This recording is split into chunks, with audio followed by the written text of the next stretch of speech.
नमस्कार, स्वागत है आपका चौथा पैगाम में। आपके साथ मैं हूं फिरदौस। आई नजर डालते हैं आज की गतिविधियों पर। एसपी राहुल कुमार एक निजी स्कूल पहुंचे और यहां पहुंचकर उन्होंने विद्यार्थियों को साइबर क्राइम के संबंधित जानकारी से अवगत कराया। एसपी ने बताया कि किस तरह से साइबर क्राइम से बचा जा सकता है। अपराध करने वालों ने भी अब हाईटेक रास्ता चुन लिया है। अब अपराध पहले की तरह नहीं होते, बल्कि अब अपराध ऑनलाइन होने लग गए हैं। ये बात एसपी राहुल कुमार ने अर्वाचीन स्कूल में आयोजित कार्यक्रम के दौरान कही। बच्चों को साइबर क्राइम से जागरूक करने के लिए अर्वाचीन स्कूल में कार्यशाला का आयोजन किया गया, जिसमें एसपी राहुल कुमार पहुंचे। एसपी राहुल कुमार ने विद्यार्थियों से कहा कि साइबर क्राइम बहुत तेजी से बढ़ रहा है और इससे बचने का एक ही तरीका है, इसकी सही जानकारी होना। क्राइम से बचा जा सकता है, बस यही समय पर उसके प्रति एक्शन लिया जाए तो क्राइम से बचा जा सकता है। इस दौरान शाला के विद्यार्थियों ने भी एसपी से क्राइम संबंधित प्रश्न पूछे, जिस पर एसपी ने बड़ी बेबाकी से विद्यार्थियों के प्रश्नों के उत्तर देकर उनकी समस्याओं का समाधान किया। एसपी राहुल कुमार ने कहा कि जिस तरह साइबर क्राइम बढ़ रहा है, उसके प्रति लोगों में जागरूकता होना जरूरी है।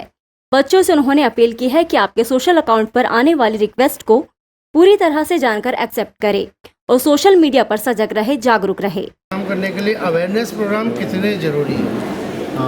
जैसे कि आप लोग देख सकते हैं, आज के इंटरेक्शन में ही समझ में आता है कि काफ़ी लोगों के मन में बहुत सारे क्वेश्चंस होते हैं साइबर क्राइम के संबंध में, और ये डेफिनेटली लोगों तक पहुंचना ज़रूरी है कि साइबर क्राइम को रोकने के लिए जो बेसिक नेसेसिटी है, जो चीज़ों का हमें ध्यान रखना चाहिए, वो लोगों तक पहुँचना चाहिए, बच्चों तक पहुँचना चाहिए। तो डेफिनेटली इसकी बहुत ज़रूरत है। और आज पत्रिका की तरफ से जो इस तरीके का एक प्लेटफॉर्म बनाया गया कि जिसके अंदर बच्चों के साथ में इंटरेक्शन करके साइबर क्राइम के बारे में उनको नॉलेज दिया जाए, तो वो एक अच्छा प्रयास है। इसी तरीके से अलग अलग वर्कशॉप जो है वो रेगुलर में होना ज़रूरी भी है। क्या अपील करेंगे, क्या मेजर अवेयरनेस होना चाहिए बचने के लिए, क्या करना? मैंने जैसे कि अभी अपने इसमें संवाद में कहा भी था कि एक सिंपल सी चीज़ सब लोग ध्यान रखें कि कोई भी चीज़ जो है वो इतनी आसानी से नहीं मिलती है। अगर आपके पास में कहीं पे भी कुछ ब्योर करने के लिए बहुत आसानी से एकदम से जानकारी, आपकी पर्सनल जानकारी मांग रहा है कोई, तो उसको अवॉइड करें, उस पर सोचे, देखें उसको कि वो गलत तो नहीं है, और उसके बाद ही उसके ऊपर डिसीजन। Thank you. ऑडिटोरियम में जल शक्ति जल जीवन कार्यशाला का आयोजन किया गया, जिसमें इंदौर से जल के विशेषज्ञ सुनील चतुर्वेदी, कलेक्टर प्रवीण सिंह सहित जनप्रतिनिधि, प्रशासनिक अधिकारी मौजूद थे। जल को हमारे पूर्वजों ने देवता का रूप माना है। हमारे पूर्वज जल को देवता के समान पूजा करते थे और जल की चिंता केवल आज की नहीं है, 5000 साल पुरानी है। ये बात इंदौर से पधारे जल विशेषज्ञ सुनील चतुर्वेदी ने कही। उन्होंने कहा कि जल के लिए हमारे पूर्वजों ने बहुत काम किया है। आज भी जब हम घर में पूजा करते हैं या गृह प्रवेश करते हैं तो सबसे पहले जल का लोटा रखा जाता है। इससे समझा जा सकता है कि सालों पहले हमारे ऋषि मुनियों ने जल की महत्वता अपने ग्रंथों में बताई है। आयोजित कार्यशाला में जल रोको अभियान के लिए शुरू गई जल समितियों के पदाधिकारी ग्रामीण बड़ी संख्या में मौजूद थे। कई ग्रामीणों ने अपने खेतों में पानी रोकने के लिए जल स्रोत बनाए हैं। कार्यशाला में उन्होंने इसकी महत्वता को बताया। रामगढ़ के किसान को अपने खेत में पानी की मोटर चालू करते वक्त करंट लग गया, जिस कारण उसके दोनों पैर पूरी तरह से झुलस गए। डॉक्टर ने इसे गंभीर चोट बताते हुए उचित उपचार के निर्देश दिए हैं। सखाराम पिता भंवरलाल निवासी रामगढ़ अपने खेत में बुधवार की सुबह मोटर चालू करने गया था। उसी दौरान मोटर की करंट से किसान चिपक गया, जिसे वहां मौजूद उसके मामा के लड़के शोभाराम पिता गोपाल ने लकड़ी मारकर उसे छुड़ाया और किसान अचेत अवस्था में खेत में गिर पड़ा। परिजनों ने तुरंत इसकी सूचना 108 को दी। 108 मौके पर पहुंचे और किसान को खकनार के स्वास्थ्य केंद्र में पहुंचाया गया। खकनार स्वास्थ्य केंद्र पर किसान का स्वास्थ्य चेक करने के बाद उसे गंभीर अवस्था में बुरहानपुर जिला अस्पताल में भेजा गया है। यहाँ किसान का उपचार चल रहा है। किसान के परिजनों ने बताया कि यदि उसका भाई नहीं होता तो आज ये किसान करंट के कारण मर जाता। उसके भाई ने उसकी जान बचाई है। वही डॉक्टर धवल पाटिल ने बताया कि किसान को करंट लगा है, उसकी स्थिति काफी गंभीर है। दोनों पांव में गंभीर चोट आई है, उपचार किया जा रहा है। अभी कुछ कहा नहीं जा सकता। नेपानगर नगर पालिका के पार्षद के उपचुनाव में कांग्रेस प्रत्याशी ने 23 वोटों से जीत हासिल की। नेपानगर नगर पालिका के वार्ड क्रमांक 14 में पार्षद पद के लिए 6 मार्च को हुए उपचुनाव की मतगणना बुधवार को नेपानगर तहसील कार्यालय में संपन्न हुई।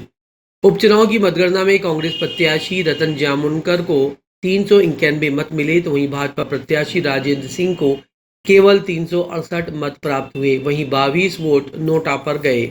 6 मार्च को हुए मतदान में कुल 1254 मतदाताओं में से 781 मतदाताओं ने अपने मताधिकार का उपयोग किया, जिसकी मतगणना में कांग्रेस प्रत्याशी रतन जामुनकर ने 23 वोटों से जीत हासिल की।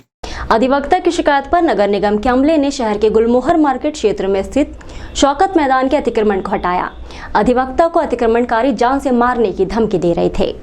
एक अधिवक्ता द्वारा जय स्तंभ से सटे शौकत गार्डन के पास अतिक्रमण किए जाने और असामाजिक तत्वों द्वारा बीड़ी सिगरेट पीने की शिकायत सीएम हेल्पलाइन पर कर दी गई थी। बुधवार दोपहर नगर निगम का अमला यहां कार्रवाई करने पहुंचा और कुछ टपरियों को यहां से हटा दिया गया। अधिवक्ता आफ्ताब अंसारी ने कहा, मेरे यहाँ काफी लोग आते हैं, साथ ही यहाँ महिलाएं आमजन गुजरते हैं, लेकिन कुछ लोग बीड़ी सिगरेट पीते हुए बैठे रहते हैं, इसलिए सीएम हेल्पलाइन में अतिक्रमण हटाने की मांग की गई थी। लेकिन एक दिन पहले कुछ लोगों ने कहा, इसको ज्यादा दिक्कत है, इसे ट्रैक्टर से उड़ा दो। उन्होंने कहा, मना करने पर विवाद किया जाता है। नगर निगम से पहुंचे संजय तिवारी सहित टीम ने मौके से अतिक्रमण हटाया। इस दौरान यहाँ काफी लोगों की भीड़ जमा हो गई। टीम ने हिदायत दी कि दोबारा यहाँ अतिक्रमण न किया जाए। देखिए, मैंने ऑनलाइन शिकायत किया था। लगभग 4-5 महीने से ये 2 लोगों ने अतिक्रमण ज़रूरत से ज़्यादा किया था और मेरे अलावा यहाँ पर हर आदमी, हर प्रकार की महिला, हर मज़हब के लोग आते जाते हैं और ज़रूरत से ज़्यादा शिकायत थी, इसलिए मैंने इनको मना किया। कई बार इनके बड़ों को बोला, ये माने नहीं। फिर मेरे को बहालत मजबूरी, क्योंकि मेरा ऑफिस है, मेरे हर प्रकार के लोग आते, दूसरे लोग आके यहाँ मेरे सामने ऑफिस के बैठ रहे थे, बहुत दिक्कत आ रही थी, इसलिए मैंने ये शिकायत किया। CM helpline? जी हाँ। आपको धमकी भी मिल रही थी किसी प्रकार की? हाँ, अभी मैं कल जलगांव से वापस लौटा, कार में से उतरा तो मेरे भी कुछ लोग यहाँ पर हैं दोस्ती यारी में, तो उन्होंने मुझे खबर दिया कि तुम्हारे बारे में ऐसा बोला जा रहा है। वो बंदे ने रात में 10 बजे आके मुझे बोला। क्या बोला है? कि वो वकील साहब, ये ऐसा आपके बारे में चर्चा चल रही है। क्या धमकी थी बताओ ना। ये सबसे ज़्यादा मोहल्ले में ये वकील को तकलीफ है, इसको तो बोले ट्रैक्टर से उड़ा देना चाहिए। क्या नाम आपका? मेरा नाम आफ्ताब अंसारी एडवोकेट है।